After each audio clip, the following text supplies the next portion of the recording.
Tech heads, back at it once again. Here we are, talking about the importance of portfolio sites, the interview process, and catch coffee. We also revisit the controversial shuffle play button on Netflix. All this and so much more. This is Tech Heads. So, here we go.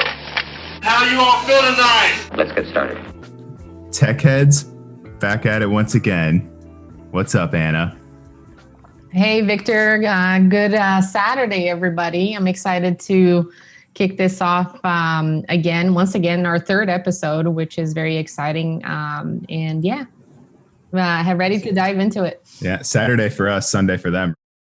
Oh, yeah, that's right. The podcasts get released on Sundays. 3 p.m. Pacific. Also, why does my time zone get a cooler name than Eastern? I know. Yeah. Why aren't we Atlantic? I think you guys kind of got gypped. Because there's Eastern and then there's the Central, which, those are two kind of lame names. But then we have Mountain and Time. Pacific. Like, can't beat that, right? Yeah, exactly. I don't know. I was talking to somebody about that the other day and they're like, Mountain Time has the sickest name. There's like, or at least in the United States. Right. Yeah, I think it just shows how, East Coast is more boring. And then the Western United States is a little more cooler, hipster-ish. I don't know how to put it. You live there. You've lived there for how long now? Oh, like 7 months. Right. That's crazy. You're a full Portland boy. Portland. What is the word? What do they call people who are from Portland or Portland residents? Losers. Good one. Well, you don't want to know because in Orlando, I feel like there's no sense of identity whatsoever. Like you're just always from somewhere else. That's a good point. But yeah, other than being a Portlander, just over here, slamming coffee, doing what I do best. I slamming $6 coffee this morning. I usually make my own coffee, but I ordered some coffee in the mail just because I thought it'd be a little different. I don't have to walk down to the store, but it's a few days late, and somebody's getting caffeine.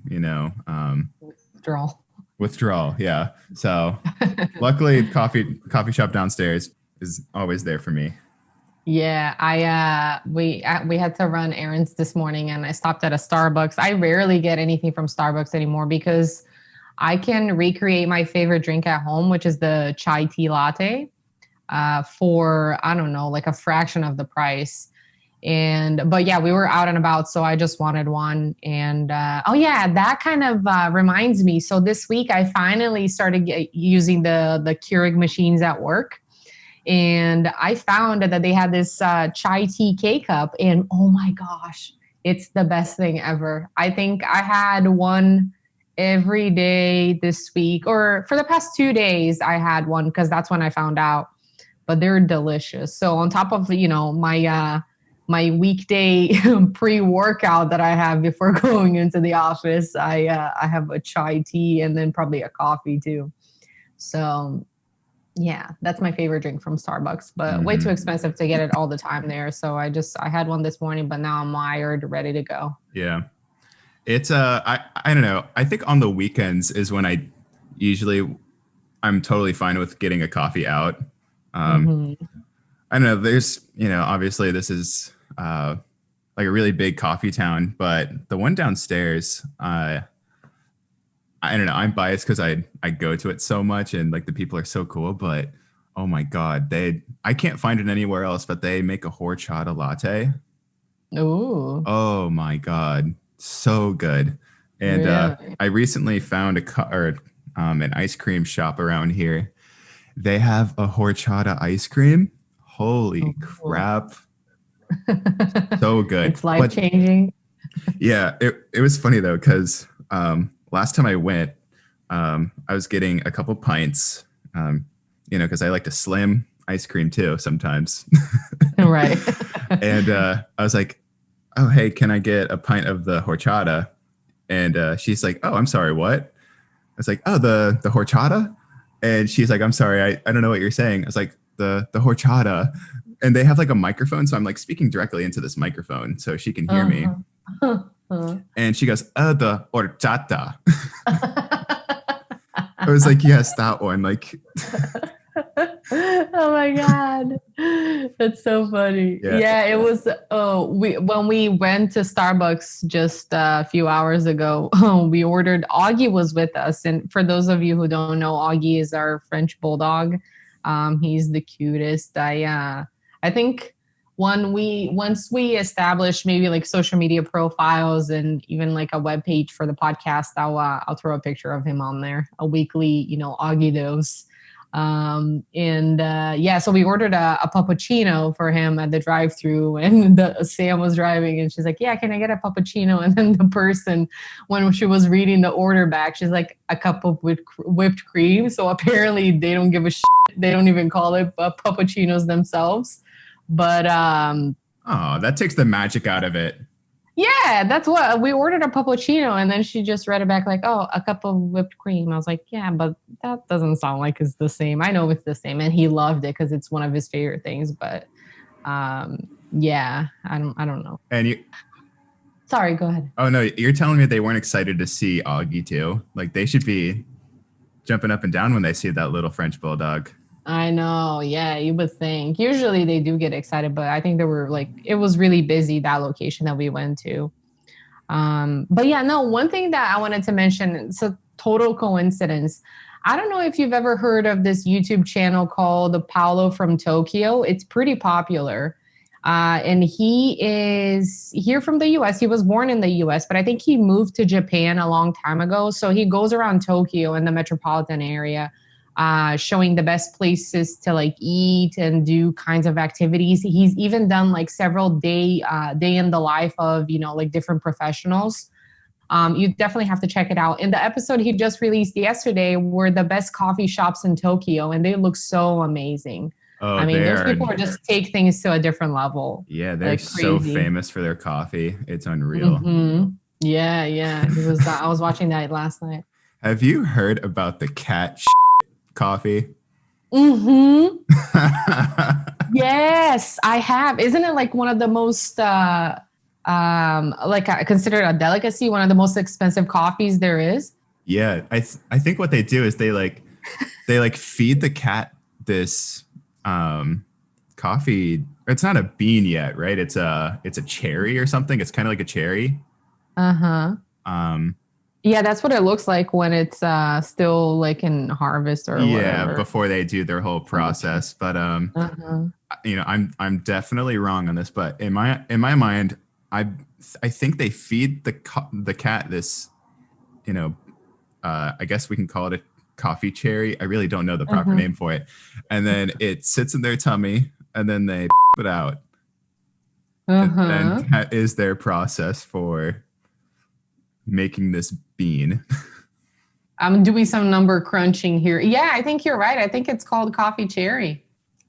Yeah, what is it, like $50 a cup if you're gonna, divide it out and do the whole math if you get a whole bag?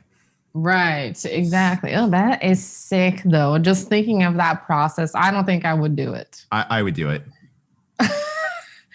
You'd be like, it's, it tastes really, really feline-y. I don't know. Like, there's no way you can know.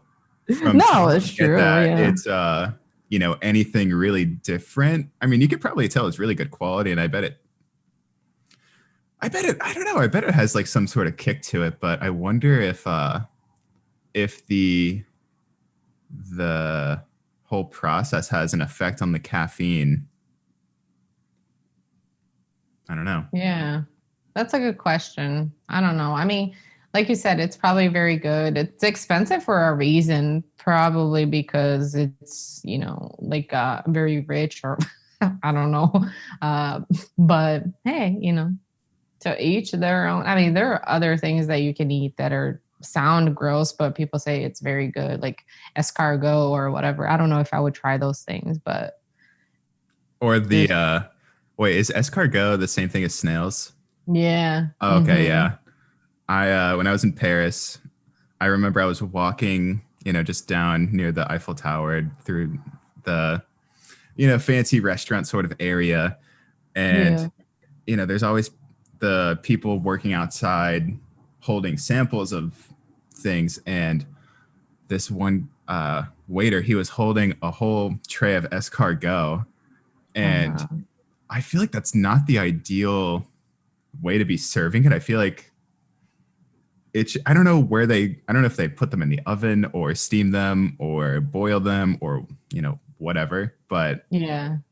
if he's been outside for, 30, 45 minutes, there's no way that that can be good for you, right? Like it's just like if you had some sushi samples, went outside and just kind of let Yeah. the germs and air and everything just Ugh.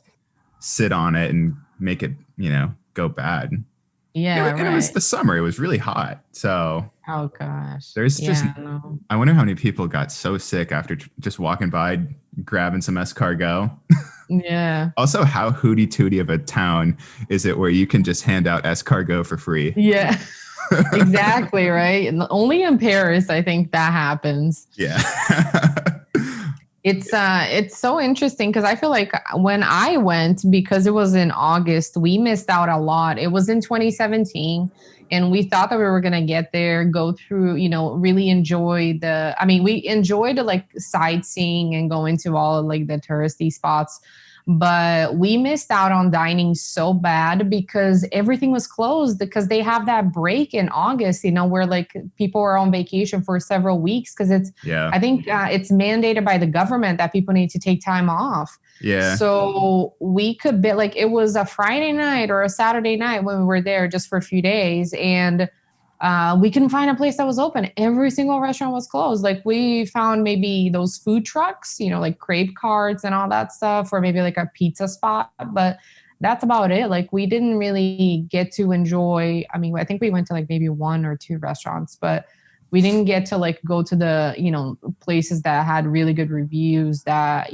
were like popular in the area because it was just all closed. So that's something that I definitely want to do again. Hopefully, we get the chance to start traveling soon. We'll see. Yeah. I mean, I think they do that in Italy as well, which, as I'm saying, it actually makes me wonder if we're the weird people for not doing something like that.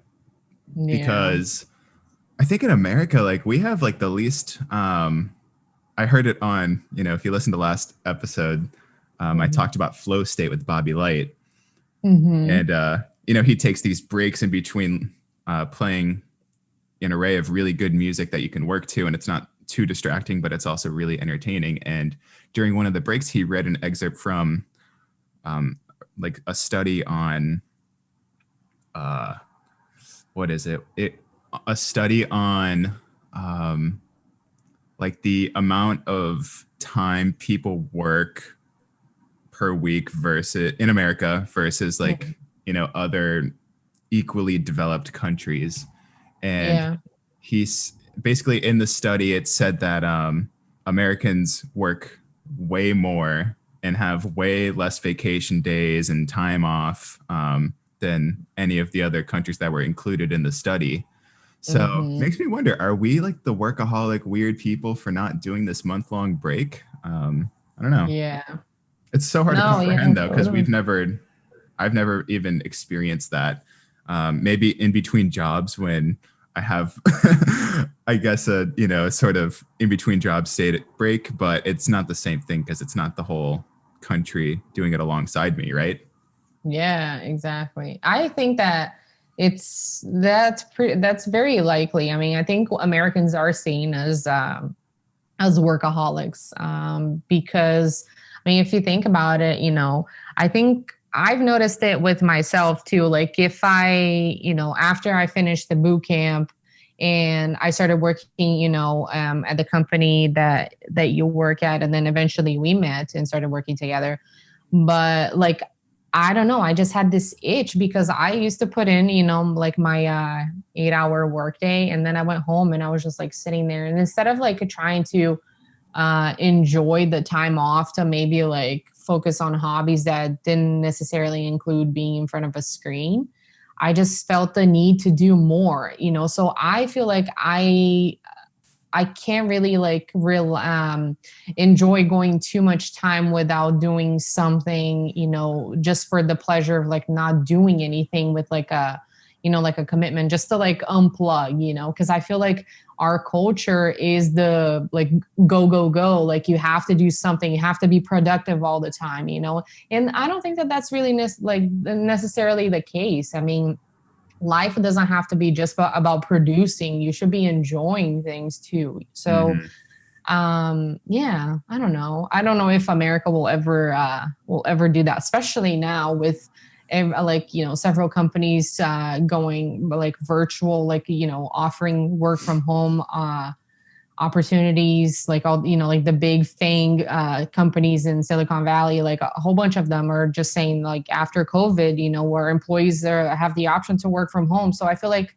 that makes it even harder to disconnect for some people. But I try to like draw the line, like if I am supposed to work until 4:30, that is it, and with this new employer, that's pretty much like I'm gonna have to put my foot down, because I like to limit what I do, so I can also enjoy some time, like personal time. Otherwise, it's very easy to get caught up in that.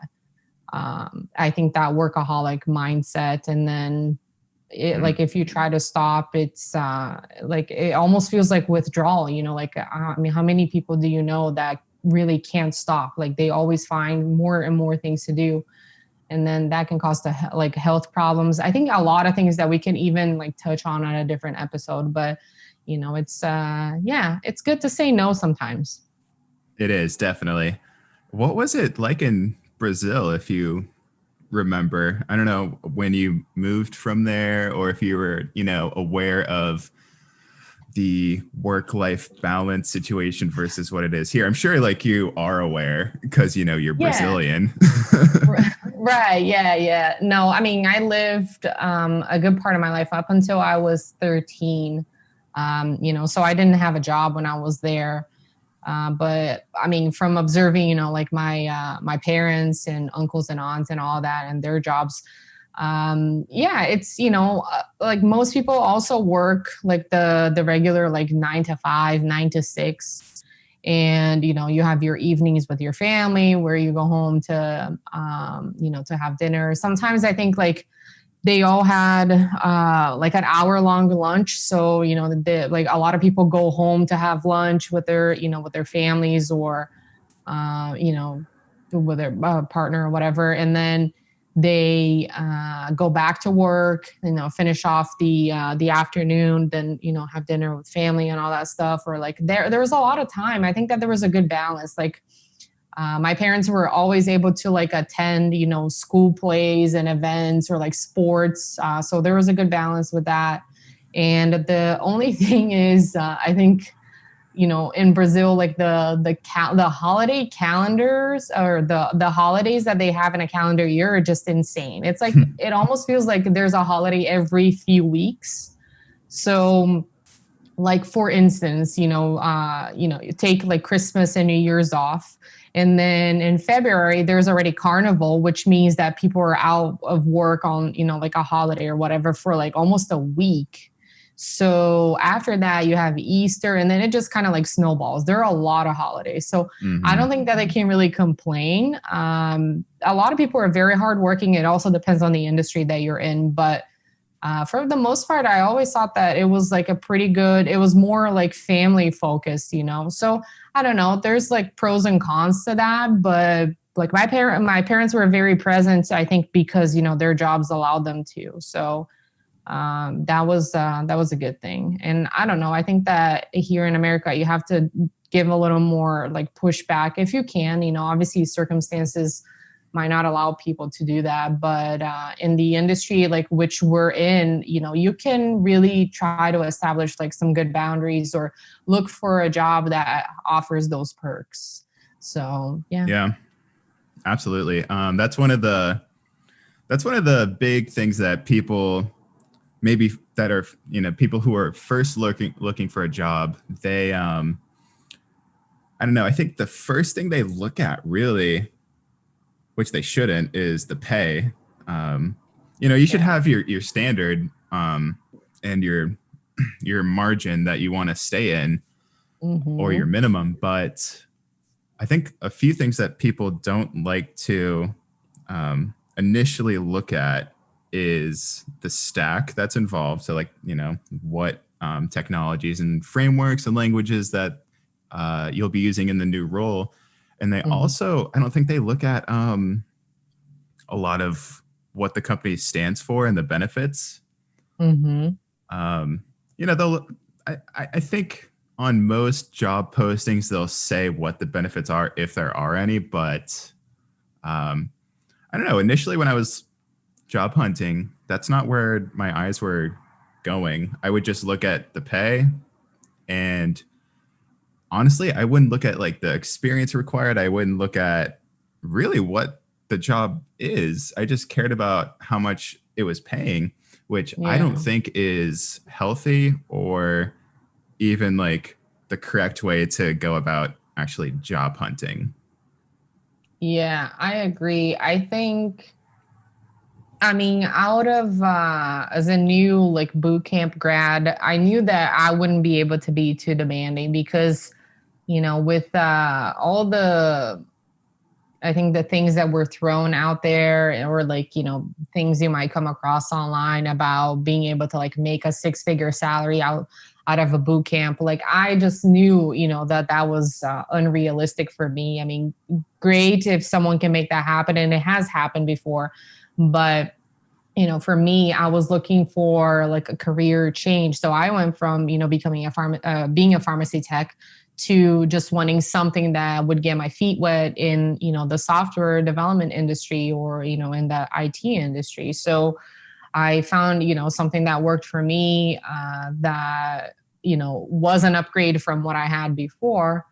But like you said, I think that, the money is important. And I think people like prioritize that up until a point, because there are a lot of factors that you also need to consider, if it's going to be like, you're going to be making your 6 figures, that's amazing. But like, are you living in a high cost of living area? Are you like, in a workplace where you're expected to work like, I don't know, 60 hours a week, be on call, like have no personal time because you're constantly like, working, like that's going to be stressful, unhealthy. And will the money be worth it? Like I just don't see how that's sustainable long term, So like, and also like, is it a good culture, like within the company? Like do you have a good relationship with your team? Are you being recognized for your achievements? Do they have other perks? Do you have good vacation time? Like there are a lot of things that I definitely look more, or, that way more than the money. Obviously, if I do shift, it's probably going to be because the main thing is, like at least the first factor that I'll be looking at is because it's paying me more. But then, there are a lot of other things now that I do prioritize in terms of the job itself, other than, like it's just more money, because you really don't know. Like if that's the only thing that you ask, then you're kind of like diving into the unknown. So you can't really blame if it doesn't work out, like you have to ask or try to find like a happy medium between you and the company. But, I think it's something that has to definitely come up, or like it has to be in your like list of priorities when looking for a job. Really, that's my 2 cents. And potential to grow, I think should be a pretty big priority as well. Otherwise, you're going to be at the same job for a couple of years and be like, man, this is it. That was definitely like I think that was the biggest motivating factor for me with this, me accepting this position, is because I felt that I was working, I was moving forward with like my my degree. But as far as like professionally, with my job, I was just like standing still, so it's hard to envision or like put my plans into practice if my job doesn't offer me the opportunity to move upward, so that's a huge motivating factor as well. So yeah. I mean, unless you're happy staying where you're at, which is another, it's totally okay if that works for you or for, whoever. But for me, I had bigger plans. So it's always like whatever works for the person, really. Absolutely. I mean, ultimately, what you deserve in the workplace. You deserve, to be treated very well. I think everybody does. Just a, basic human right in the working world. Yeah. I mean, you should also know what you're worth. You should, Yeah. I get it. I get that times can be hard and that the job searching, nobody likes that at all.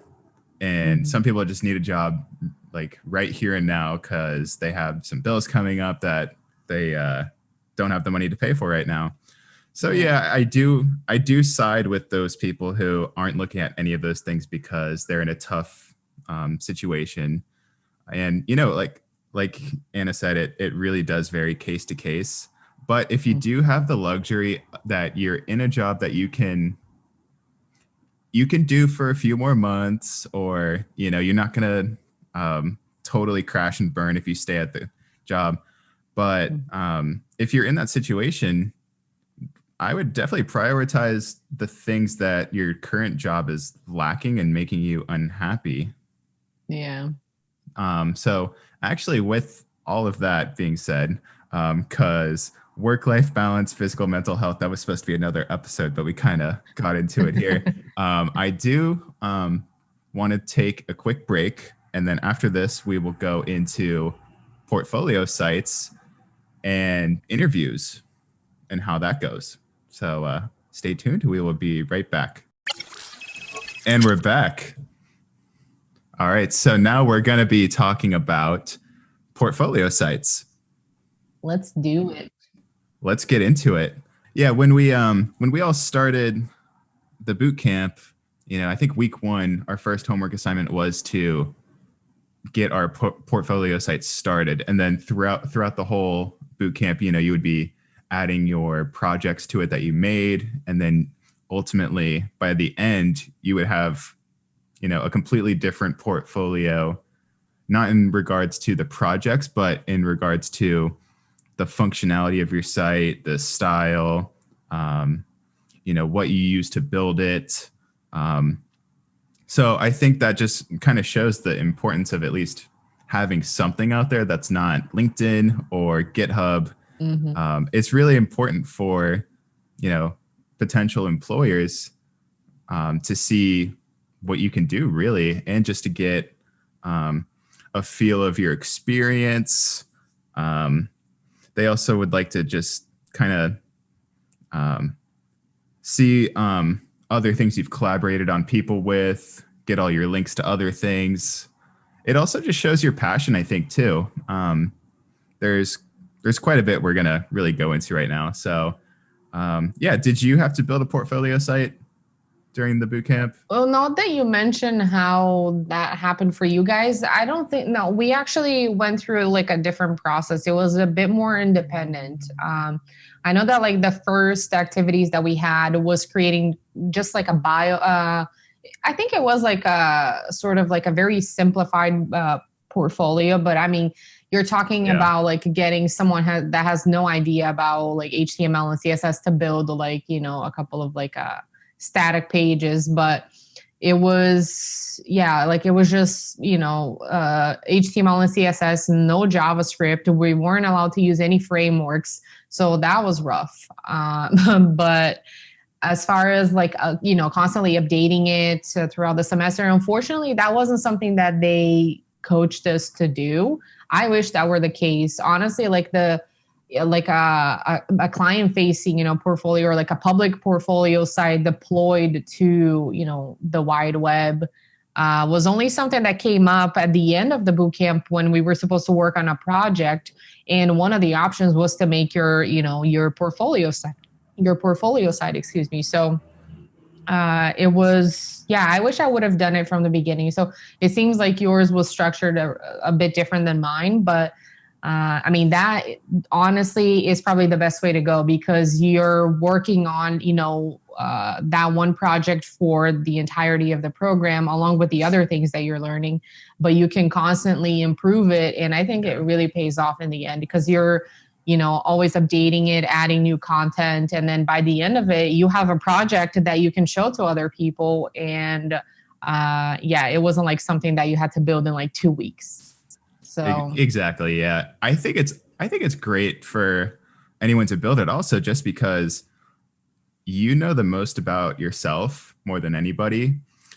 So if you want to get acquainted with a framework or a stack, I think a great way is to build, if you already have a portfolio site, feel free to just, make a new one if you really want. Mm-hmm. You don't have to build a project that does this one specific job and looks pretty and has all these different API components to it. But if you want to get acquainted with building something with it, like I said, a new stack, new framework, or you want to use a new language, I think starting with a portfolio site is great, because you already know the content that you're going to put on it.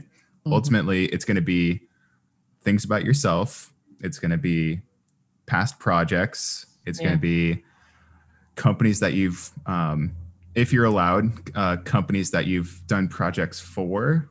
Gives you credibility. They're like legitimizers, I guess. Because if I'm somebody looking to potentially hire this kid and I see a pretty big company logo under,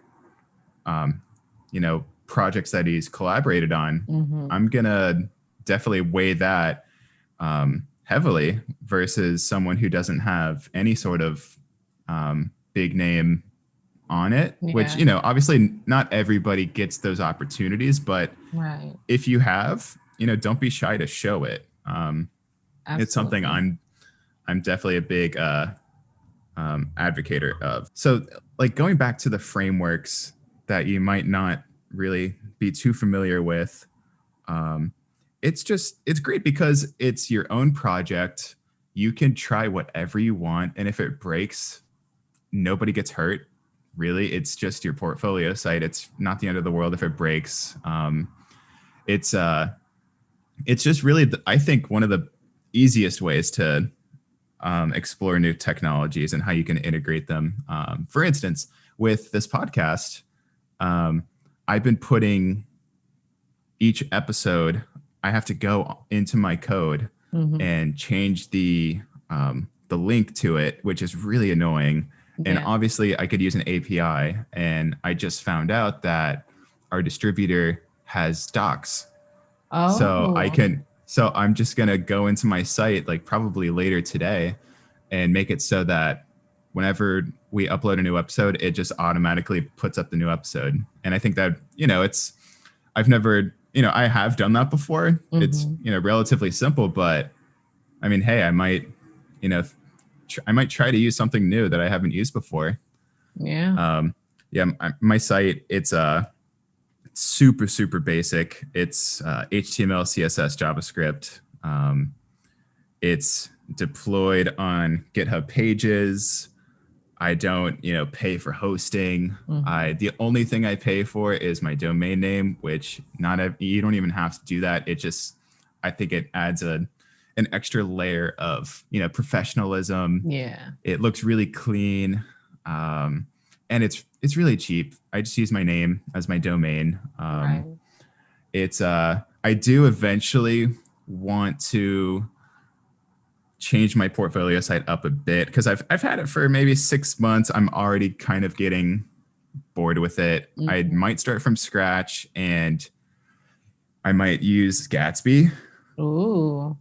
Yeah, I was going to initially, but I don't know. I got too excited one night. I probably had one too many coffee slammed and was like, I'm just going to redo my website. And Yeah. I just jumped right into it with the things that I already knew at the time. Mhm. But at this point, I'm definitely more comfortable with, potentially using some sort of SSG versus just straight up HTML, CSS, JavaScript. So, obviously for those who don't know, SSG is a static site generator. Yeah. Gatsby is a great example because it includes, it's mainly JavaScript at its core with React and, like GraphQL, Node.js. It just throws all of those in, intertwines them very well. It's really easy to work with, Mhm. if things are going well, obviously. Yeah. But it's just a great alternative. It really speeds up the process, and I can't wait to eventually use it for my portfolio site. Since I actually got acquainted with it relatively recently, so that'll be happening soon. And also, if you don't really know how to use GitHub Pages for hosting the website, super, super simple. You basically, you make your repository in GitHub. And if I remember correctly, you just go into the settings of the repo Mhm. and you change the name to like the name of the project.github.io. Mhm. And then somewhere in the settings, I think you just hit deploy with GitHub Pages, and it's that simple. And Yeah. if you have your own domain name, you just go into the settings and plop in your domain name, and that's it. Yep. Exactly. You can obviously use Heroku as well, which is a great alternative if you're, if it's a really, portfolio site. It's not a really heavy duty database driven sort of system. It's very just, a couple pages at most. Mhm. Depends how crazy you are going to get. You could even use Netlify, and apparently that's really cheap too if you're trying to do something maybe slightly bigger. Yeah. Yeah. What do you use, Anna? You use GitHub Pages, right? Or do you use Yeah. Heroku? Yeah. It's so actually, before we get into what I've done, what's your domain name again so people can visit your portfolio site? Oh, and well, since you asked, it's just my full name. So victordebeld.com. Perfect. People hit it up. It's I think it's great. I love your site, the color scheme and what you've integrated on it. It's very nice. Thank you. It's the perfect, I think, example of, simplicity with some styling and content that is, relevant to what you've done. And yeah, no, it makes for a very good first impression. So yeah, I decided to keep it really simple. It's literally just, hi, I'm Victor at the top. And then we have a couple buttons where, one button kind of takes you to the first section where it, goes over my skill set. And then another button that just says cut to the chase, which I've actually gotten compliments on from recruiters in the past where they go, I love that button. I didn't know what it was going to do. And, now I have your resume because it just downloaded it to my computer. So that was really cool that you did that. Yeah. No, I love your portfolio. It's great. Thank you. So yeah, you use GitHub Pages for hosting yours. Right, exactly. So, I mean, everything that you covered is pretty much what I have in tandem. I recommend, like the structure of the portfolio site to have what you said, like a bio, a list of the projects that you've worked on, maybe link it to your GitHub repo so, developers can check it out, look at your code. Have a link to your resume, your contact information so people can reach out to you or send a message. And then a custom domain, I think it's, very easy. There are plenty of Google links, like sites with instructions on how to do that.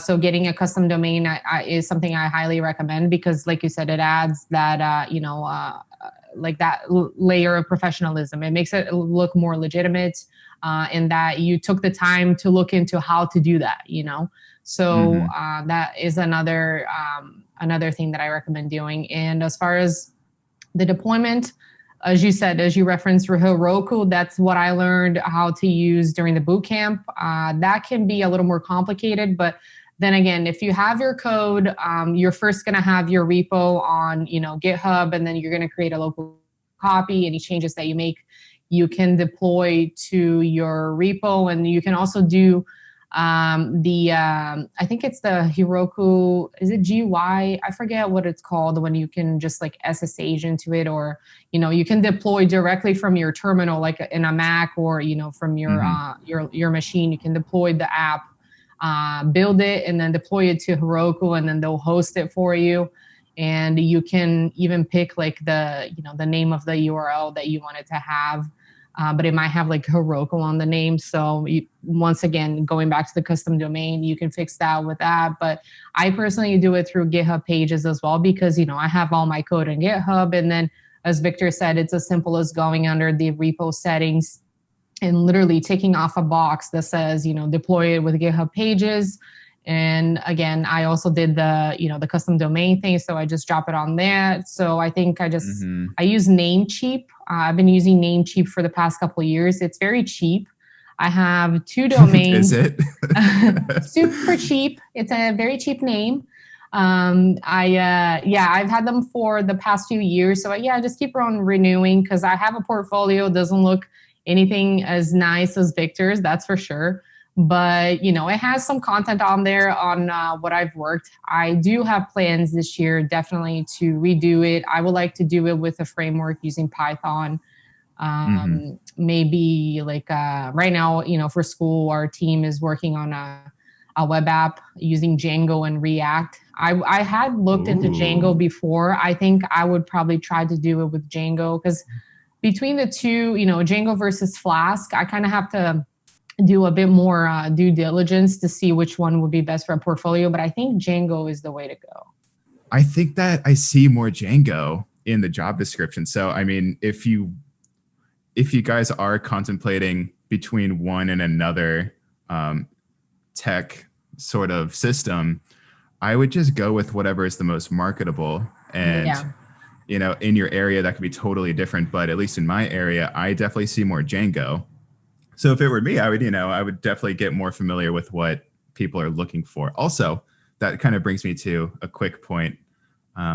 Whatever you decide to build your portfolio site with, I think it's a really good idea. And I'm a hypocrite because I haven't done this yet, but I'm going to do it once I get my ideal, perfect portfolio site, is to list what you use to build the site. Because it's not really meant to be something people are going to be on perusing for 20 minutes. The people who are, looking for new candidates, they're going to be on it for maybe 30, 45 seconds. So it's really cool if you can not only impress them with what you've built for the site, if they don't get into your portfolio page, it'll be really nice for them to see what you used to build it and how it aligns with what they're looking for in a candidate. So whatever you want to do, I think in your next job, use those things in your portfolio site.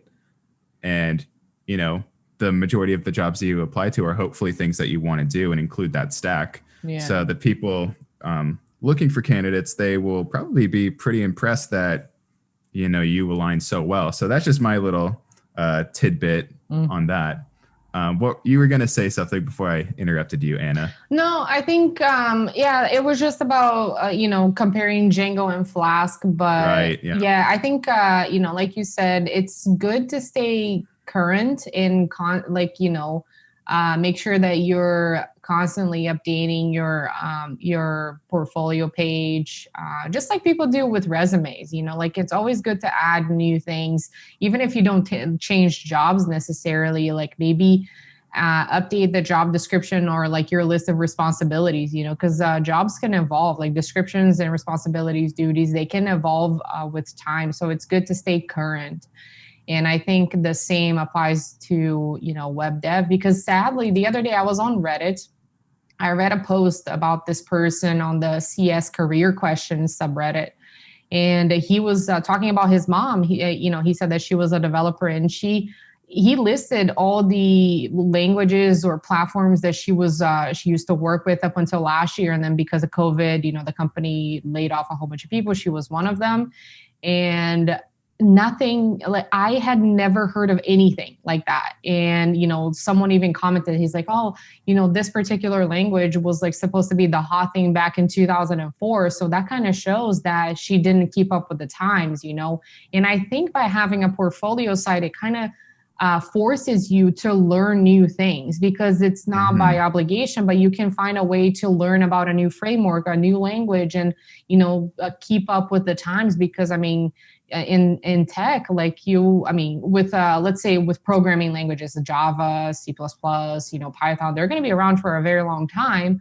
But there's no assurance that a better thing is going to be adapted or adopted, I'm sorry, and take over the place. Just like we talked about the programming languages rank.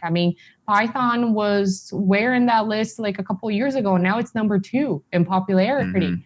So I think it's a good way to make sure that your skills are fresh, that you're sharp and you're learning how to apply the new things that you read about.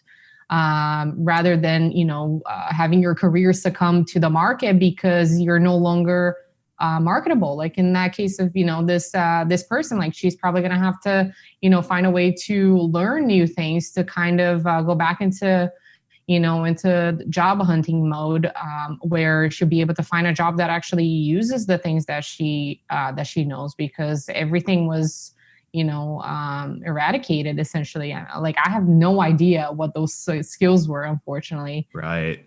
So yeah, that can happen, and that is, that's a problem with technology. It is, yeah. If you're kind of an old timer, who has the motivation to like learn like the newest sort of stack or right. What other people are doing. Like if you're successful within your company and you're doing the same stuff that's just been working for maybe a decade, I can't really argue with those people who are just sticking to their guns, because they that's just it might not be all they know, but it's just what they know at their job, and they're so used to it. And if they are getting to this stage where they've been doing it for a long time, like it's got to be kind of hard to, get motivated to even learn something new. Yeah. And, and that might even involve, if they do want to pursue it, they would have to look for another job when they're already kind of getting towards the end or middle of their career. So it is kind of hard. Like I totally get it. But like you said, with a portfolio site, if it's something that you're actively sharing at least to potential employers, like, yeah, sure. Like you gotta definitely stay up to date. And I think it's, one thing I did want to bring up, I think it is kind of important to have a little bit of your passion projects in there, not only things that maybe you built for like a client while you were doing freelance or some sort of public project that you collaborated on somebody with on a contract. Yeah. I think it is really important to show that, this stuff makes you happy and that it's something that you do for fun, not just because you want to make money. Yeah. So I think there should be, a lot of people don't agree with me on this. Like, I do think that there should be some sort of passion projects listed under the professional projects that you would normally put. Right. What do you think? Yeah, no, definitely. I was going to throw open source out there, for those that don't know what it is. So that, like open source, projects or like software, it's when, people from like the public, decides to contribute to a project that they're not necessarily being paid for. Like they're doing it out of, they're using their own time to submit ways to improve, a project. Is Sublime Text, the text editor, I'm pretty sure that's an open source project. I don't know.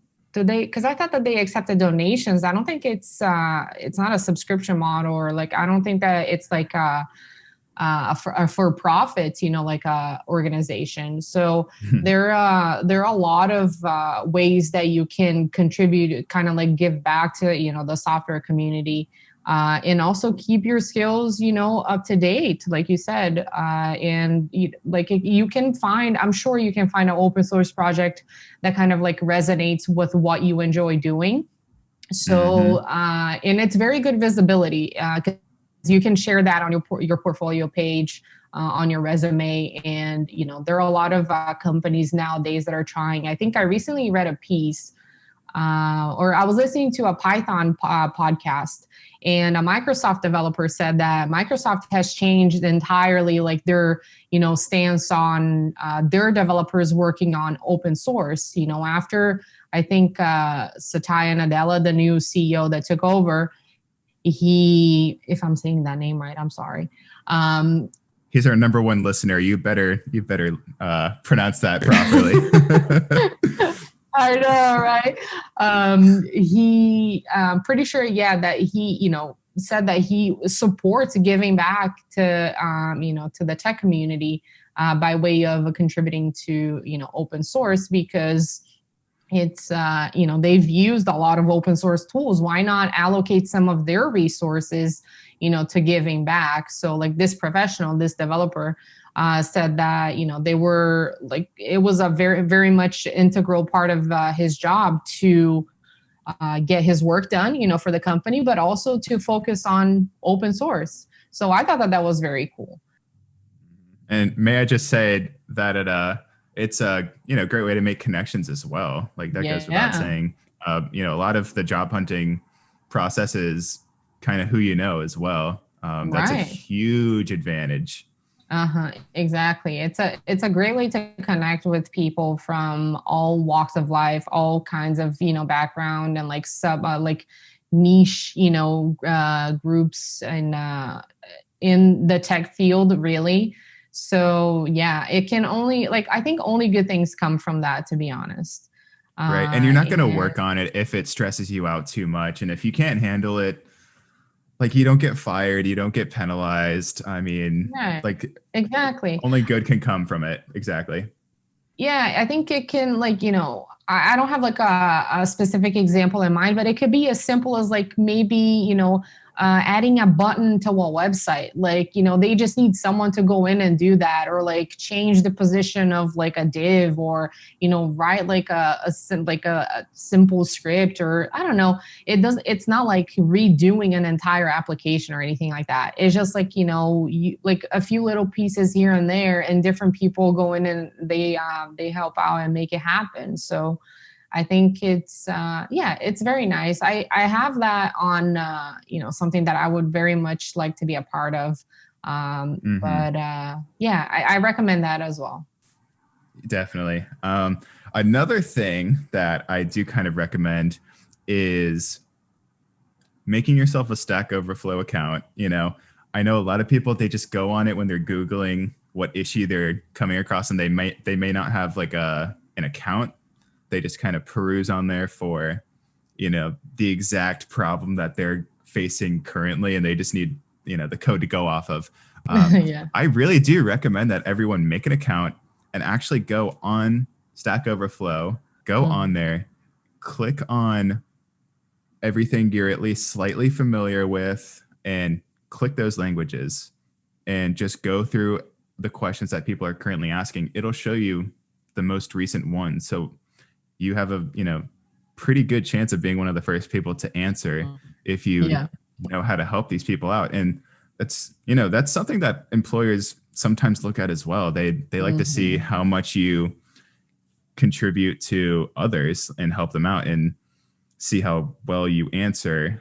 Because that's a, really big contributing factor when they're figuring out if they can hire you or not. Yeah, exactly. I think it shows that, you're engaged with other individuals online, and there's like there's an element of accountability. Like they could see you as a person that will become their go-to. If they hire you, they know that you will be a resource, an asset for your coworkers, where not that you're going to be able to answer every single question, but you're going to be willing to try and help that person. So yeah, it's a very good trait to have. I think, it shows that you care to help people out. And, usually, I mean, when you're working for a company, however big it is, like, you're going to have to deal with other people, and there will be there will be times I think that there is some overlap, and working in teams, it's you have to learn how to deal with people and try to move forward, try to overcome like a problem. So I think it shows that you're willing to share your knowledge, and, that can benefit like a lot of people. Like, yeah, I mean, Stack Overflow is a great tool, and it has saved my butt a lot. And you owe Stack Overflow. Every one of you listening who goes on it, you owe them. So you better just get your butt on there, answer a couple questions, and it can't hurt. I know. Speaking of things that people are looking for in potential hires for the new role that these people are looking for, obviously, like, communication is key, and that's something that is one of the biggest things that people look for in the interview that is being conducted. Like, not only do they want to see how well your code is that you wrote on the whiteboard, they want to see and hear like how you thought of that. Even if it's wrong, they want to see if that, like, if you're at least on a little bit of the money and you're close, and how well you convey this idea that's coming from your head, because they can't hear what you're thinking. Right. So, a lot of the technical stuff, yes, it's, obviously important because it's in demand, but it's also really important that they hire somebody who can communicate their ideas and what is their, thought process. And it also kind of shows your experience and wisdom, because that's another thing too, like your instincts for solving a problem. If you've come across it before, you're more likely to be able to just answer it correctly without even thinking. But, as a newbie, it's tough because you haven't been doing it that long. You're going based off of what you read in your textbook or you watched on YouTube. Yeah. So it is kind of tough. Actually, I do want to get into some interview stuff. Yeah, cool. Let's do it. Yeah. So with I don't know, I think with most companies, maybe bigger companies, there's, a very standard process. You have your phone screen, which may or may not involve some technical questions. Usually it's to get to know you, right, Anna? Yeah, right. Exactly. That's been my experience, at least. Yeah. I've definitely had at least 2 experiences where my first phone screen was, getting to know me, my background, all the standard stuff. But then like 20, 30 minutes of technical questions over the phone. Right. Which I get it. It's a little unfair because I wasn't really mentally ready for it. It was, in the morning, I was just like going to tell them about me. I didn't really prep for it, but luckily I did well enough to where I was invited for the in-person technical part where I had to write stuff on the whiteboard. But I don't think you should really expect that from most, if I'm not mistaken, Anna. Yeah, I think it really can vary, based on like the type of company and what kind, what kind of job you're really going to be doing. Because I've had technical interviews that it started out, with a phone screen. It's just like a get to know you kind of thing. They go into the job description, expectations, like plans for the company and all that. But it's mainly, I think, to like assess if you can, have like maintain a good community, a good conversation with a recruiter. And then by the end of it, they'll tell you like if they're going to remain in touch. If, I think if the recruiter can already tell that it's probably not going to be a good fit, then they'll probably just leave it at that and say that, they decided to go a different direction. But Luckily, I've had the opportunity to go on to the second stage of some interviews where it was like, the like algorithm or those platforms where you submit like, a technical test, like you have to code. Basically, it's timed. It tells you, the requirements. The platform that I'm most familiar with is Codility, which I think is one of the big, services out there that enterprises use to assess programming ability by their candidates. So, it was, I think, 2 questions, and I had, I don't know, an hour and a half or whatever to submit them. So, the recruiter gives you like a deadline that you have to submit those by. And it's, there's a lot of pressure. It's hard to prepare. I mean, you can, but the problem is they're not just looking at what you submitted as a result. If your code is going to pass all the tests, they're going to see what your thought process is. If you start something and then you erase it, they'll be able to see that as well. They'll also compare the final submission to other submissions that have been sent or code that is online to make sure that you didn't like go on Google and, just straight up copied and pasted on there. Because you can pass the test, but that doesn't necessarily mean that they're going to move forward with you, because they'll see that you literally just copied someone else's answer into your submission, So, I still struggle with those kinds of questions because it tends to be just algorithms, so I definitely need more practice with that.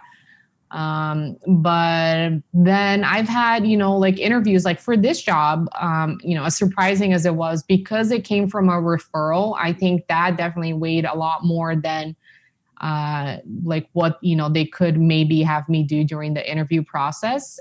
It literally was like, just by knowing this one person, his recommendation, it was a shoo-in. Like, I don't think that they interviewed anybody else. Like they literally just, created a position and kind of offered me the job. So I was like, okay, well, that's pretty easy. It really depends on, like I said, connections. Yeah, exactly. Huge. Exactly. And, by now I can tell there will be like a lot of on the job learning and training as we go.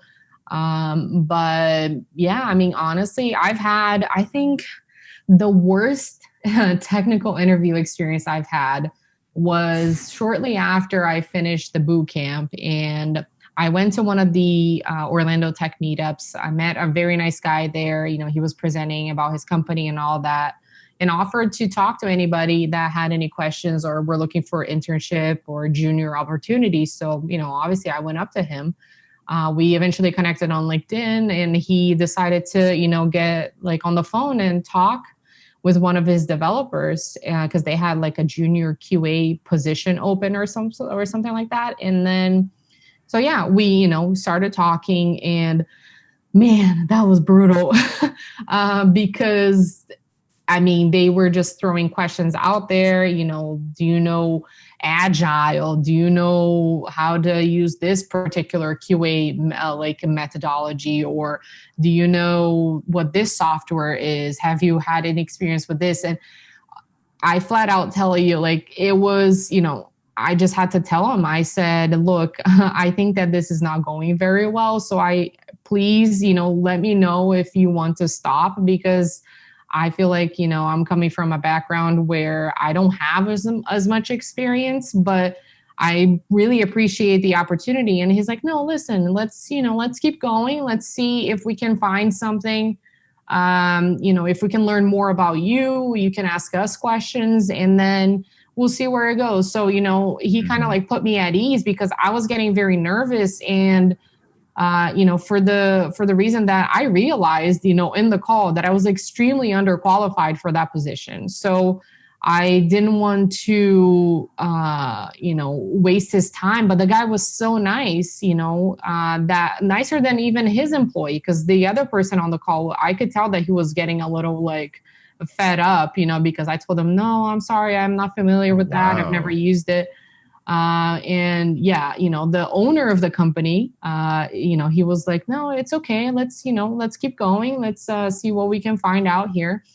And at the end, I, thanked him. I appreciate both of their times for, talking to me. And allowing me to learn more about the company and all of that. And obviously, as any candidate should, whether it's a recruiter or a person who, like the company owner, whatever, make sure you follow up after your interview. Don't go a week without following up. Follow up maybe 1 day, 2 days after your call, because that will go a long way. That will make sure that you're still in their minds. And it shows that you have good, like you're responsible, like you're staying on top of things, and it's just like common courtesy, like follow up, make sure that you follow up. That's like interview 101. Everyone needs to do it. And I still do it. And because these people are busy, they're very busy. Recruiters are talking to millions of people all the time. And if you're being hired by someone who's not even in the HR department, they have their own job to do. So you have to stay up, make sure that you are up to date and that you're reminding them, but don't overdo it at the same time. Right. So, I think it's really cool that I've had the same experience where I wasn't cut out for the job, but I'm in the middle of this interview and I don't know what to do. So honestly, what you did, I think, is the best thing that you can do, which is to be honest. Yeah. Because you said, like, I'm sorry, I don't think this is really right for me, and I don't think I'm qualified. Unfortunately, like, I'm sorry that I'm wasting your time, blah blah blah. I'm sure like you felt bad, because I definitely felt bad too, because we were, he scheduled time for me, and I was like, man, like, all I can think about is like the amount of money that he makes, that like the time frame, how much money I wasted for the company. Right. And I just was like, oh, I'm so sorry. Like, I thought like, this was something else. Yeah. And I was ultimately like so cool, just like yours. He was like, oh, don't sweat it. Like, if you want, like, let's just answer, like, let's have you try to answer the questions, because at least you're getting practice for when you apply for another job. I was like, that's such a good point. Like, you really want to do that? He's like, oh, absolutely. Like, who knows? Like, we could find something for you. Yeah, if you, exactly. If like you have other skills emphasized that maybe aren't in this role, like I would, be down to look for another role. So like, let's just go through it. And that, like, just like you, put me at ease, and it was great. Yeah. And also I think that's really important, because like, if you pretend to know, they're going to know that you're like bullshitting. Yeah, it's true.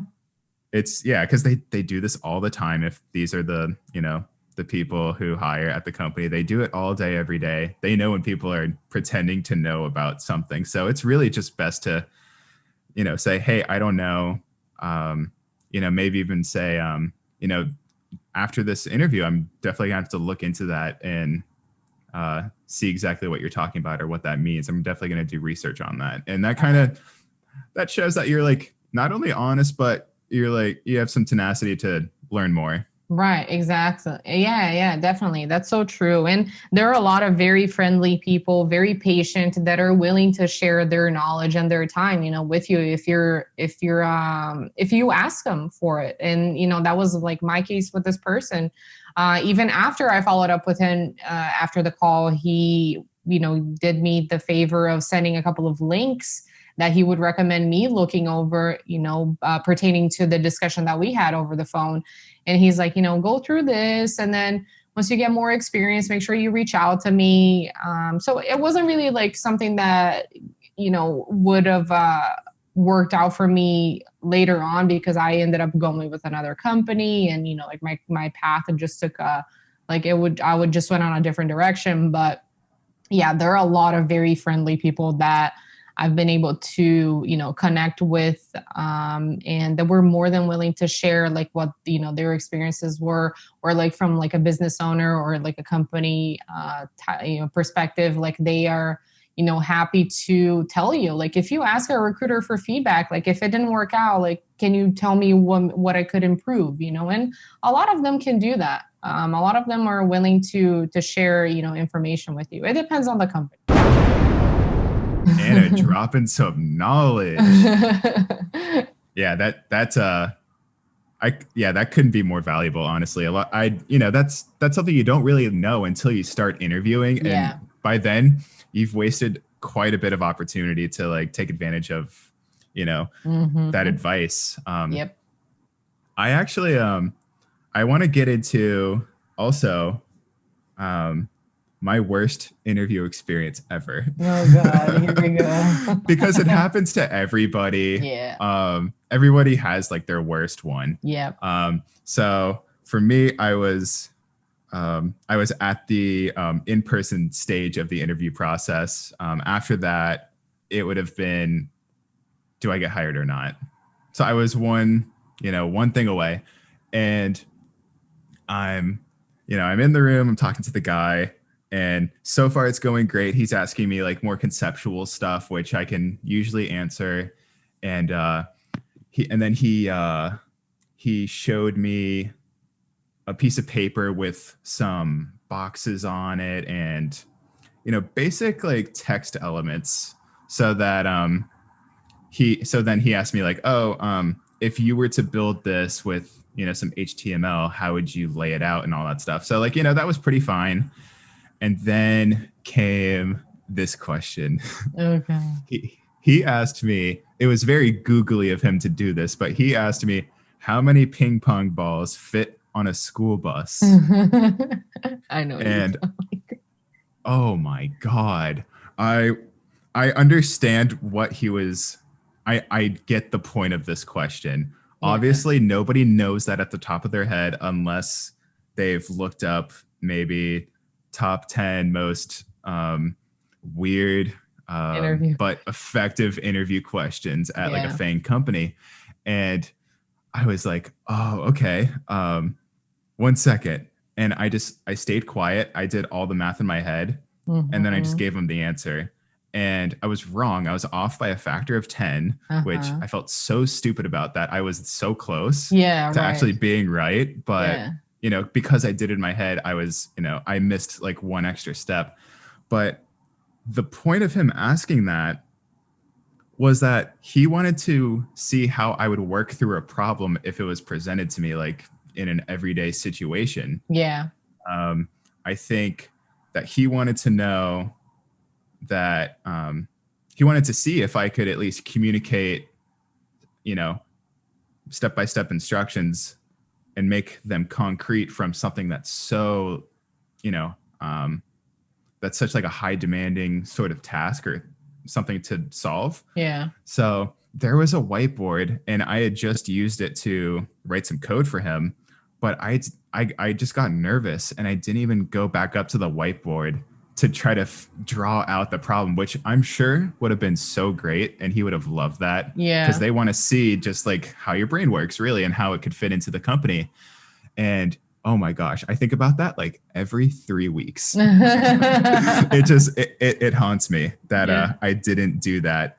Because who knows? But even though, like you said, even if you were off by a factor of 10, what did he say? He said, okay, great. Because like every question he was asking me, he wouldn't tell me if I was right or wrong. Oh, okay. So it was like the same response. He's like, okay, great. Mm-hmm. And I was like, was that right? And he's like, oh, I'm not allowed to say. Like kind of, laughed it off a little bit. I was like, oh man, I'm going to be Googling it later. Yeah. And sure enough, I was off by a factor of 10. Damn. According to that answer. Mm-hmm. So yeah, basically the key here is to just talk more than you think. Yeah. Because I don't like to be the one who takes up somebody's time too much. Yeah. I always just feel bad about doing that. Mm-hmm. So I just wanted to like do it quickly in my head. I didn't even like consider the fact that the whole point of the question was to evaluate my communication skills. Yeah. So yeah, if any of you get a similar sort of question or even something that you really just don't know how it would work, just try. I mean, I did say like don't bullshit, but if you at least have an idea and it's like this sort of conceptual question and you have to draw something out, mm-hmm. I think you should still go for it, but obviously be honest, like, hey, I don't know exactly, but I would probably approach it like this, and then somewhere in the middle, because you could arrive at an answer and it could be this acceptable solution, because sometimes the people interviewing, they like to, they'll change the parameters for you if it's like a systems sort of question and you have to build like I don't know, some sort of deployment system, for instance, like, out of nothing, you don't really have to build it, but just how you would build it in the process. Yeah.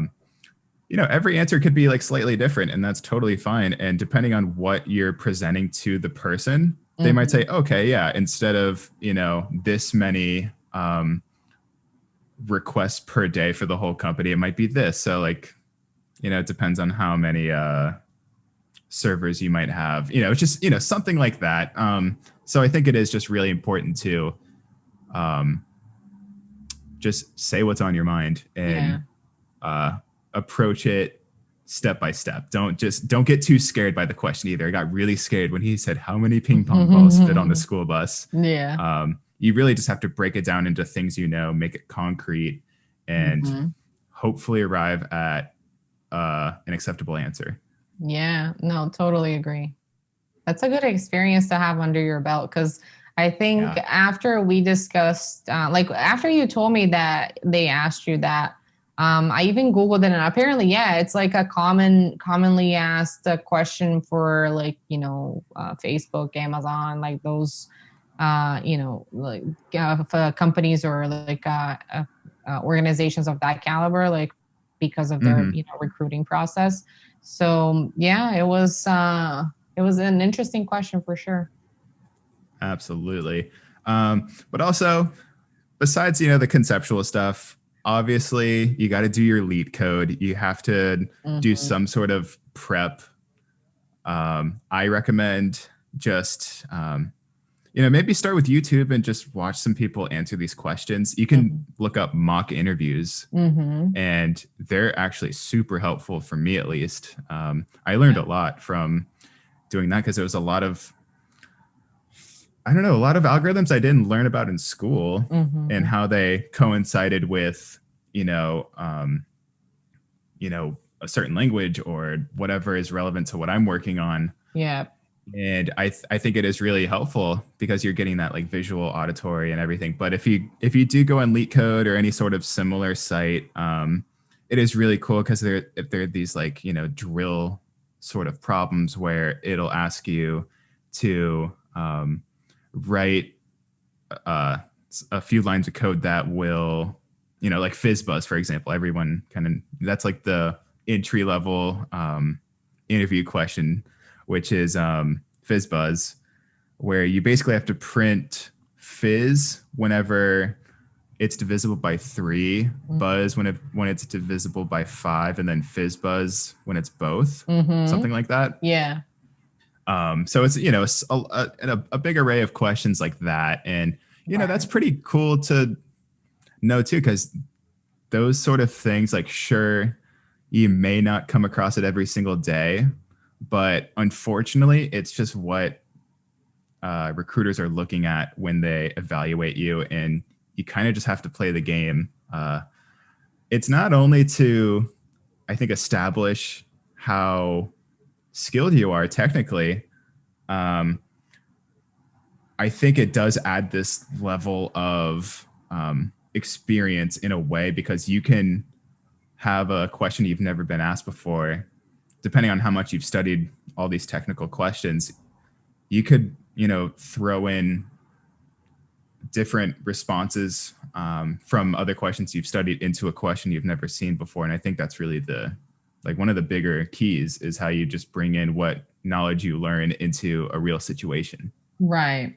Yeah, definitely. I think doing, the practice with algorithms, it's very important, especially if you're trying to go into a role where it's very, it's primarily, development, and you're going to be expected to code with object-oriented programming languages like that. It's the company's way to kind of weed out the candidates that they don't think would be able to handle the level of work that they expect. So It's if you if you give yourself about a month of, undivided attention to those kinds of questions, then that's and you know that the company you're looking to apply with is going to conduct that kind of, testing before like a interview in their interview process, then it's very important to make sure that you're comfortable with that kind of environment, because it's timed, and they want to see a unique solution to you. They don't want to see something that's copied off of Stack Overflow or Google. And because honestly, once you pass that technical interview, unless any other interviews that you have go really, I think, badly, they've already given you like the green light that you're equipped, like your technical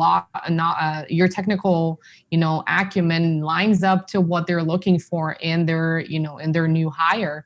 So unless there's a culture misfit, or it just like you don't mesh well with people that you're gonna work with management or whatever, I think that it's definitely the biggest obstacle in the interview process for a technical role is the technical interview. So it's not just that, but it's a big portion that you need to be prepared for if you want to excel and advance in that process, to get the job. I agree. Sorry if you can all hear some man, screaming outside. That's just Portland for you. I can't hear anything. So perfect. You know what I think he's up in arms about? I think he's up in arms about the interview process today. Yeah, I think he's fed up with. I think he's fed up with, all these leak code questions. Yeah, I know. He's like, who asks how many ping pong balls are in a bus? Right. Well, I think another thing he could be up in arms about is the Netflix shuffle button. Remember that? Very good. What else did you find out more about the button since you've been doing some digging since we last talked about it? Well, it seems that they've rolled it out to not everybody, but a good chunk of everyday average Joes in America. Mm-hmm. And people are pretty upset. What? So I have a few tweets pulled up here, all talking about the Netflix shuffle play button. Oh. All right. So Angel writes, why the does Netflix have a shuffle play button option? LMFAO. Yeah. KD says, my TV has Netflix shuffle play option. The definition of chaotic evil. Well, yeah. When I thought about it in my head for a little bit, I initially thought that this was genius. But then after a while, when I started thinking, I think I made like the similarity to, or the connection to, like if you were to just go to a restaurant and then just shuffle play the menu. Because selecting a show or a movie with the huge variety on Netflix, that's kind of risky. Mm-hmm. And I get what their goal is to mimic real TV, in that when you turn on a real TV, it just is playing something already that you didn't choose, and that's what they were going for. Mm-hmm. But Sips writes, SK. Netflix has a shuffle play option now, and it played Modern Family from the start. Off. I wanted all 9 seasons back in 2018 already. I do have one positive tweet, though, from Melissa, who writes, whoa, what is this cool shuffle play feature on Netflix? It's amazing and helpful for my indecisive self. And that is why I don't trust people like Melissa. Right, exactly. Because I always spend so much time. I think that just happened last night. I mean, if it wasn't for maybe a couple of movies or shows that were in my watch list, I would have spent another hour just trying to find something to watch. I mean, it's awful. Like, I don't know. And I feel like the way they organize their entire library there, like some movies, you can find it in like multiple categories, and that's fine. They can fall under several categories, but I don't think that the shuffle thing would probably be a success in my house. I think sometimes like we know what we want to watch and then we kind of like go to that. But Netflix, yeah, it's like a free for all. You just go in and then you're like, oh geez, what are we watching? Yeah. I mean, it is funny because like I do get so stressed about the amount of choices and I just can't bring myself to even choose anything anymore. Yeah. But at the same time, I'm not a psychopath and I would never, ever hit the shuffle button. Yeah. Seriously. You're just playing Russian roulette at that point. Like, yeah. That's not happening. But this is one of many experimental projects that they're rolling out. So a few other things include screensavers on the TV apps, pre-roll videos, and even promotional content showcased on the home screen. I don't know how I feel about any of those, but hopefully they have something, under wraps where it's going to be game changing. Because I mean, they've already taken, huge leaps from going from, strictly postal service to the World Wide Web. So I don't doubt them. But, just like any company, they're trying something out to see how it works. And also, like, people get upset about everything initially anyway. And then we get used to it. Like the home button on the iPhone, how that's gone. Yeah. Obviously, if you have a phone without the home button now and you had one, at first it was really weird. And you're like, I can't believe this. Like, how are they doing this? And now you can't even see yourself having a home button. Right. Yeah, no, that's true. It's just like that, I think. But the shuffle play button is a little different because you're not forced to use it all the time. So you don't get maybe used to it if you're not regularly using it. Yeah, I agree. I think the interesting thing is that, it shows that Netflix is always trying to innovate. And, they're like, the company is where it's at, because of their constant ideas. I mean, I'm sure they have an amazing marketing development team, and they're always going to try and find ways, hopefully while listening to their audience, to their users, about how to keep people engaged. I mean, if you really think about like how, if you leave it on like a screen, like a tile, one of the display thumbnails or whatever they're called for a title, it just I think sometimes it automatically starts playing, or I don't know if you have to click on it, it just starts playing. It doesn't really ask you, do you want to watch this? So yeah, I mean, obviously, their goal is to keep people watching, but yeah, I mean, there will be, things that will work out, other things that they'll probably just end up phasing out because it wasn't really a hit with the users.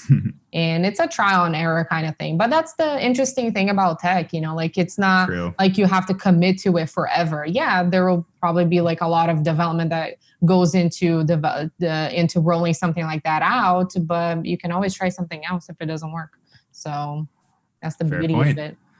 Exactly. Yeah. It is, like the button you don't have to push, which, is a plus. It accommodates the psychopaths, and it also is something that isn't forced upon the normal people like you and me. Yep, exactly.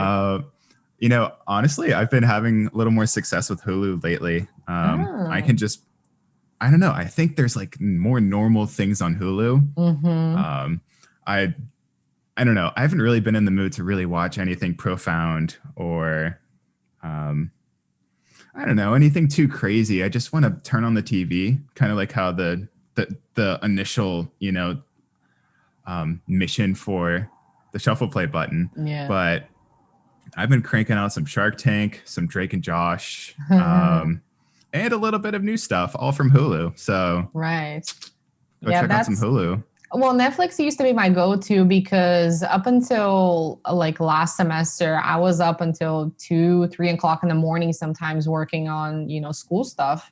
And then because I had like a Red Bull late at night. I couldn't fall asleep right after I was done with my homework. So I just ended up Wait, so you didn't have pre-workout? No, I didn't have that pre-workout at 10 p.m. It was just a Red Bull, it was a little more tame. But I always grabbed a snack and then I sat on the couch to watch some Netflix. And that's because why? The Office was there and it's no longer there. So it's just sad because it's the best show to just keep on the background. You can always, it is. You can listen to them talking. You're definitely going to laugh at some of the things that happen. And it's the one thing that I miss. I mean, it was definitely my go-to show on Netflix. But I just can't get this picture out of my head of like how most people, when they're like winding down for the day, get ready to like enter like the sleep part of their day. Yeah. They'll maybe make some sleepy tea. They'll, get off their screens if they want to. They'll just kind of maybe read a book, chill out. You're just pounding Red Bull and pre-workout. You're like, let's get to bed.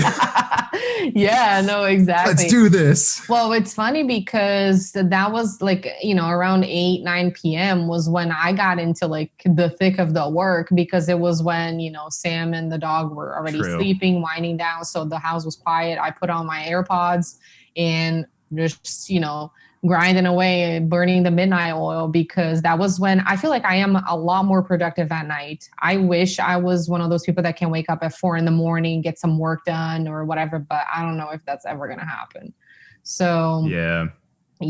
Well, it's worked out so far. It's probably not the healthiest thing, but it's just because I'm in school now. Once that's done, then I'll probably be able to maintain a healthier, lifestyle, get some like good sleep, maybe wake up earlier. But yeah, we'll see.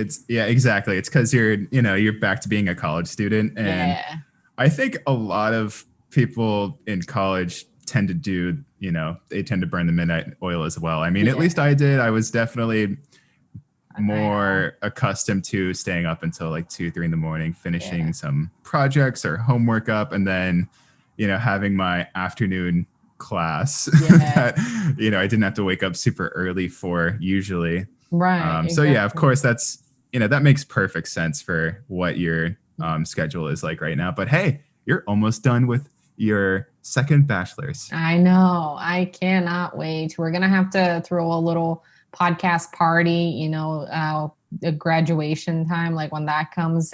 There's still, like a little while to go because it's at the end of the year. But when the time comes, we'll definitely have a little thing, a virtual drink. 1 second. Sorry about that. Oh, that's cool. I'm sorry. I feel like I'm making so much noise on my end here. I can't hear anything. Well, you can't hear the dog, can you? No. Okay, good. Because he's barking over outside. I have the door closed. And then earlier, I think my Slack went off, even though I put it on Do Not Disturb. I had to close the app. So.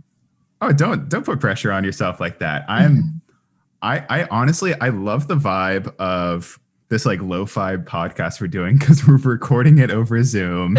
We have, noise going on. It happens. Right. You have, your dog barking. People screaming over there. People screaming out here. Like, listen, we're all about technology and good vibes. Right. Exactly. Perfect. So,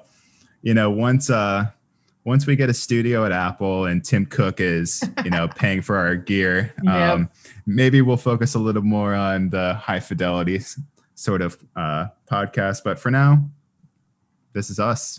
Yeah, I agree. Yeah. With that, though, Anna, do you have anything that you recommend for this week that people maybe go watch or go buy on Amazon, or anything that you discovered recently that's caught your eye? Yeah, sure. So I think tied into the topic that, we initially threw out there about portfolio sites, I came across this, I think it's a platform or a software as a service called Webflow. I don't know if you've ever heard of it, but it definitely facilitates the process of building a portfolio site, and it makes it look so nice. It's kind of like Wix, maybe like WordPress. I'm not sure if it's as simple as like drag and drop, but if you're looking to throw a portfolio site together that will look nice and you can quickly like deploy it, or you can probably even buy a domain name with them, then I would recommend Webflow. I'm not really sure what the pricing is, but it's something I recommend. They make it look really nice. So if you want something simple, you don't want to go through the trouble of like creating a GitHub repo, coding it from scratch, and then deploying it or whatever. Sure. You can still personalize it, and it will look nice. So yeah, that's I think my 2 cents for the week. I think I have seen some absurd advertisement for them lately. They seem I don't know how I feel about Webflow yet. It seems like they're trying to get rid of developers. I know, that's these the sad commercials part, that I've though. seen. It's this lady. She's in the office. She's like, web designer, I think, because she's more, front end sort of stuff in the commercial. And it's just this like cringy commercial where like the manager comes in and the voiceover says like, when you get that 4:59 p.m. request from your boss, and then the guy is like, hey, could you make the button on the home screen do a little more like zhoo instead of like a zhoo? And then the lady's like, what do you mean? And it goes into like, with Webflow you can do that with a click. Oh geez. Well, yeah, sorry, go ahead. I don't know if it's as heavy and database driven as WordPress. So, if someone's checking out your portfolio site, they want to see, your skills. Maybe you don't have that many yet. Totally fine. Do a WordPress site, do Webflow, do anything, but you are going to sacrifice, showcasing your skills if you do have them, and you're going to be sacrificing a lot of speed. And with, back to SSGs, those are just so simple because it just turns your JSON into, the HTML, the CSS, the JavaScript, whatever is involved in it. It's that simple. There's no database. There's just nothing too heavy that's slowing it down. Right. But if you are getting started, like I had a WordPress site for my portfolio site, and it looked fine. People would give me compliments on it. So, I mean, I'm not going to knock it at all. And there's plenty of huge corporations that have WordPress sites. So, I mean, whatever floats your boat, definitely go for it. And yeah, if you are a newbie, I think it's totally fine to do that. If you are in a boot camp, like, you're kind of busy doing other things at that time. So yeah, go ahead, do Webflow. As Anna said, check it out. How about you? What did you find? This isn't totally new. I think I put you on this too, and I can't remember. But my felt mat for my desk. I think. Did you get one, or you got a mat that you didn't like, and then I think I sent you the link to the one I have? Yeah, exactly. Because the one that I had was kind of like the faux leather top. It was like cork underneath, so that was fine because it's like it sticks to the table. But my mouse wasn't sliding or like moving around easily. It would get caught because of the surface. So yeah, the felt mat, if you're looking for something to like protect your tabletop, then you want, your like easy free movement of your mouse, that's the way to go, honestly. Oh, game changer. And it, if you're a podcast recorder, it reduces noise. If you bump into something, it's not too loud. And yeah, it is a massive mouse pad at this point. Yeah. And it slides super nicely. It's fantastic. And when I am like on Zoom for a meeting or something, originally when I would put my water bottle or my coffee down or knock my microphone, it would be like so loud for everyone else. But with the felt mat, it just like reduces that noise to like zero. Yeah. Like essentially. So game changer. I might put the link in the description below for you guys to get the one that I have, because I cannot recommend it enough, and it's way cheaper than all the other ones that I see. So definitely recommend that. Also, don't buy Hitman on the Switch. Is it really a bust? Dude, oh my God, it's so bad. Oh no. The first week that I had Hitman 3 came out recently, and I love the Hitman games. So I don't have a PS5 yet. I'm still, I'm one of those people that just can't do it quick enough, and I haven't, built my bot to buy it for me yet. So I got it on the Switch just because I was browsing the store and I saw that it had Hitman, the cloud version. I was like, well, what's that? And the game is hosted by, oh my God, Skadia? I forgot what the company's called, but anyway, like the game is hosted, on a server. Mm-hmm. So you don't have to download it as you normally would with Switch games. You download it from the store and then it takes up memory on, your Switch. And it's not it's not a physical game that you can buy from the store. It's only cloud, I believe. Mm-hmm. So obviously people with Switches, they all got this game and exceeded the power of the servers. So for the first week that I had it, if I wanted to play it, I would get maybe 2 minutes before it starts pausing every 2 seconds and glitching out. Oh, no. So the lag was just unbearable, and I wanted to just cry. It sucked because you pay so much money for this stupid cloud game, and it just was not reliable. Oh, no. And it, if you have bad internet, don't do it. But I have exceptional internet. Yeah. And I still wasn't getting the gaming power that I needed, which, is out of your hands at that point. It's in the hands of the people in charge of the servers. Yeah. So, at this point, I've been playing it for the past couple of days, no lag anymore. So, it has been good for me, but I still see people on Twitter and on different forums that are experiencing lag. So if you are contemplating getting Hitman for the Switch, I would definitely really think about waiting until people stop playing it so much. And then you should be fine. And it might even be cheaper.